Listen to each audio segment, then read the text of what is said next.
اعوذ باللہ من الشیطان الرجیم بسم اللہ الرحمن الرحیم الحمدللہ رب العالمین الصلاۃ والسلام علی سید الانبیاء والمرسلین اما بعد فاعوذ باللہ من الشیطان الرجیم بسم اللہ الرحمن الرحیم۔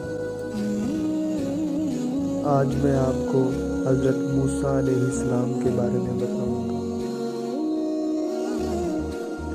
حضرت موسیٰ علیہ السلام کا تعلق اسرائیلی گھرانے سے تھا۔ ان کے ماننے والے آج بھی لاکھوں کی تعداد میں موجود ہیں۔ اسرائیل کے نام سے اپنا ایک علیحدہ وطن قائم کر لیا ہے۔ قرآن کریم میں حضرت موسیٰ علیہ السلام کا تفصیل سے ذکر ہے۔ حضرت موسیٰ علیہ السلام جس خاندان میں پیدا ہوئے اس کا نام بنی اسرائیل ہے۔ اس خاندان کا سلسلہ پشت در پشت حضرت یعقوب علیہ السلام سے جا ملتا ہے۔ اسرائیل کے معنی خدا کا بندہ ہے۔ یہی وجہ ہے کہ حضرت یعقوب کی اولاد کو بنی اسرائیل کہا گیا۔ حضرت یعقوب کا وطن کنعان تھا۔ ایک مرتبہ ملک کنعان میں زبردست قحط پڑا۔ اناج کی قلت پیدا ہو گئی۔ حضرت یعقوب علیہ السلام اپنے بیٹوں کے ساتھ مصر چلے گئے۔ یہ ایک طرح کی ہجرت تھی۔ حضرت یعقوب کس طرح اور کس حال میں ہجرت کر گئے، اس واقعے کا ذکر حضرت یوسف علیہ السلام کی تاریخ میں ملتا ہے۔ چنانچہ حضرت یعقوب علیہ السلام اور ان کی اولاد مصر میں آباد ہو گئی۔ مصر کے اصلی باشندوں کو قبطی کہا گیا۔ اس لحاظ سے مصر میں دو قومیں آباد تھیں۔ ان میں اسرائیلی کم تعداد میں تھے، اس لیے یہ قوم قبطیوں کی غلامی کرتی تھی۔ قبطی اسرائیلیوں کو حقیر نظیر سے دیکھتے تھے۔ اسرائیلی قبطیوں کے لیے ہر ادنا کام کرتے، عمارتیں بناتے، بوجھ ڈھونڈتے، کنویں کھودتے، پانی لاتے، لیکن خود ان کا اپنا حال یہ تھا کہ انہیں پیٹ بھر کر کھانا نصیب نہیں ہوتا تھا۔ مصر کے باشندے بتوں کی پوجا کرتے تھے۔ ان میں ایک دیوتا کا نام ہورس تھا۔ ہورس جنگ کا دیوتا کہلاتا تھا۔ وہ جانوروں کو بھی دیوتا مانتے تھے۔ ان میں خاص طور سے بیل کو مقدس جانتے، سورج کی پوجا کرتے۔ مصر کا بادشاہ فرعون کہلاتا تھا۔ اس نے خود اپنے آپ کو خدا کا درجہ دے رکھا تھا۔ ایک مرتبہ ایسا ہوا کہ ایک دن نجومی نے فرعون سے کہا کہ اسرائیلی گھرانے میں ایک ایسا لڑکا پیدا ہوگا جو تمہاری اور تمہارے دین کی مخالفت کرے گا۔ وہ تمہیں خدا نہیں مانے گا۔ فرعون گھبرا گیا اور غور کرنا شروع کیا۔ اب کیا کرنا چاہیے، اس نے درباریوں سے مشورہ کیا۔ درباریوں نے سوچ کے بعد رائے دی کہ اس مصیبت سے رہائی پانے کے لیے ایک ہی راستہ ہے۔ وہ یہ ہے کہ جس اسرائیلی گھر میں لڑکا پیدا ہو قتل کر دیا جائے اور لڑکیوں کو چھوڑ دیا جائے۔ اس طرح خطرہ ٹل جائے گا۔ اس کے لیے ضروری ہے کہ کرندے چھوڑے جائیں، وہ گھر گھر جا کر معلومات حاصل کریں کہ کس گھر میں حاملہ عورت ہے، پھر اس پر نظر رکھی جائے۔ چنانچہ ایسا ہی ہوا۔ اس کام کے لیے کرندوں کو چھوڑا گیا۔ یہ کرندے گھر گھر جاتے، عورتوں کے پیٹ ٹٹولتے۔ اسرائیلیوں کے اندر فرعون کے خلاف بولنے کی جرأت بھی نہ تھی، نہ وہ احتجاج کر سکتے تھے۔ وہ دل ہی دل میں کرنے لگے۔ ان تمام پیش بندیوں کے باوجود اسرائیلی گھرانے میں عمران نامی ایک شخص کے ہاں لڑکا پیدا ہوا۔ عمران کی بیوی پریشان تھی کہ کس طرح لڑکے کو بچایا جائے۔ فرعون کے کرندے گھر گھر جاتے ہیں۔ عمران کی بیوی کو بھی خوف لاحق ہو گیا۔ آخر کار فرعون کے کرندوں کو معلوم ہو گیا۔ وہ اچانک دروازے پر دستک دینے لگے۔ عمران کی بیوی سمجھ گئی کہ اس نے فوراً بچے کو جلتے ہوئے تنور کے اندر ڈال دیا۔ اس طرح فرعون کے آدمیوں کو شک بھی نہیں ہوگا۔ پھر گھر کا دروازہ کھول دیا، کرندے گھر کے اندر گھس آئے۔ ہر طرف دیکھا، کونے کمرے میں جھانکا، بچہ کہیں بھی نظر نہیں آیا۔ پھر وہ لوگ واپس چلے گئے۔ عمران کی بیوی کو پختہ یقین تھا کہ بچہ جل کر بھسم ہو چکا ہوگا۔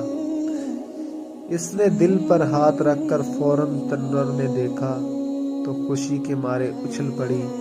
بچہ آگ میں زندہ سلامت تھا۔ فوراً بچہ کو آگ سے نکالا۔ بچہ پوری طرح محفوظ تھا، جسم کا کوئی حصہ بھی نہیں جلا تھا۔ اس نے اللہ کا شکر ادا کیا، خطرہ ٹل گیا۔ اللہ نے عمران کی بیوی کے دل میں یہ بات ڈال دی کہ بچہ کو دودھ پلا کر اور کپڑے پہنا کر صندوقیہ میں بند کر کے دریائے نیل میں بہا دے۔ عمران کی بیوی نے ایک خاص قسم کا صندوقیہ تیار کروایا جس میں پانی داخل ہونے کا کوئی راستہ نہیں تھا۔ بچہ کو دودھ پلایا اور کپڑے پہنا کر صندوقیہ میں لٹا دیا اور اطمینان کے ساتھ دریائے نیل کی سطح پر ڈال دیا۔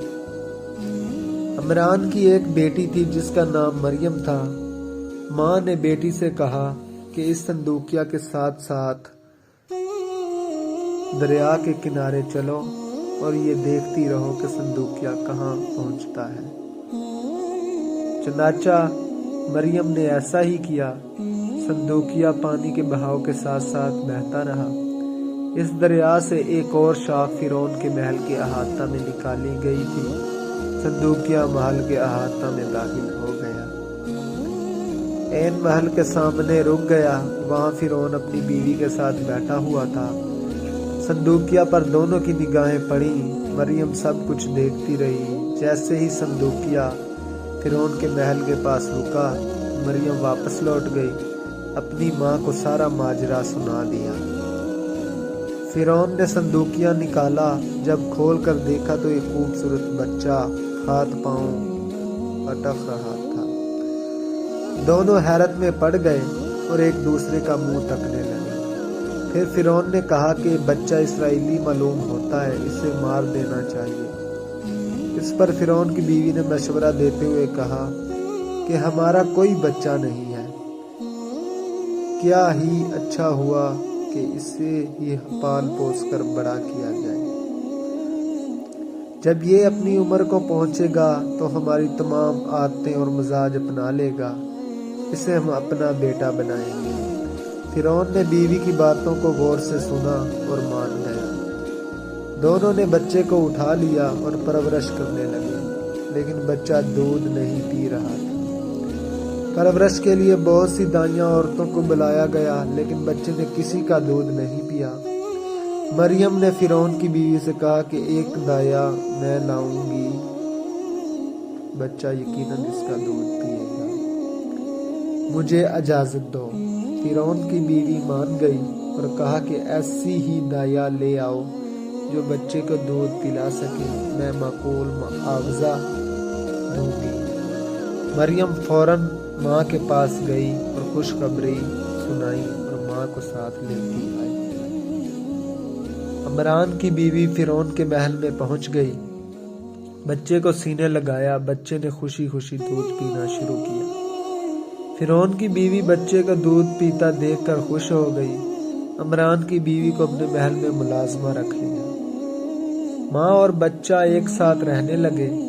دن گزرتے گئے۔ حضرت موسیٰ محل کے اندر پرورش پانے لگے۔ جب ان کی عمر 20 سال ہوئی تو فرعون نے شادی کرا دی۔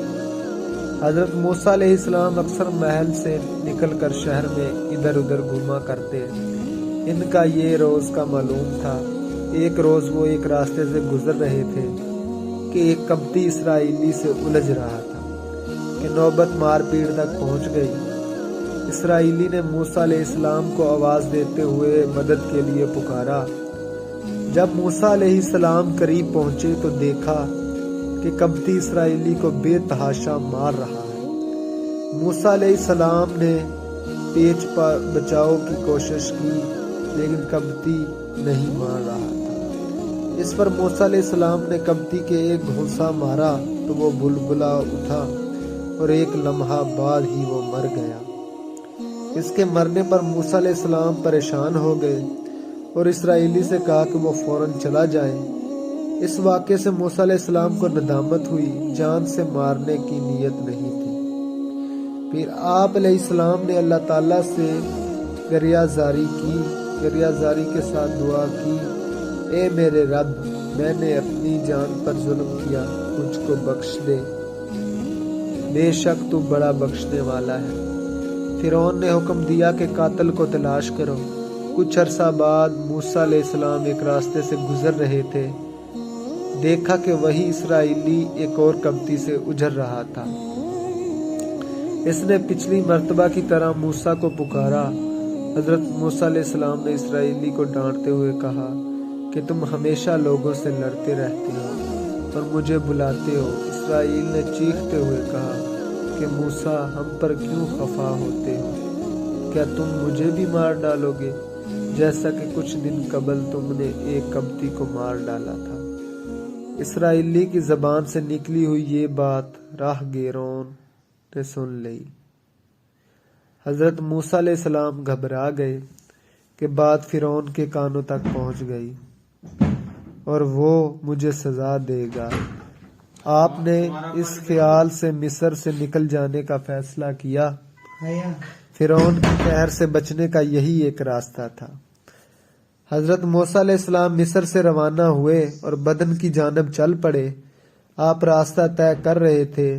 راستہ کیا تھا، ایک چٹیل میدان تھا جہاں نہ پانی تھا نہ کوئی سایہ دار درخت تھا، صرف خاردار جھاڑیاں تھی۔ گرمی کی شدت سے برا حال تھا، لیکن آپ علیہ السلام راستہ طے کر رہے تھے۔ کچھ دور فاصلے پر ایک کنواں نظر آیا، وہاں کچھ لوگ پانی بھرتے نظر آ رہے تھے۔ آپ کنویں کے قریب پہنچے تو دیکھا کہ چرواہ ہے پانی نکال رہے ہیں۔ ایک طرف دو لڑکیاں بھی کھڑی ہیں۔ حضرت موسیٰ علیہ السلام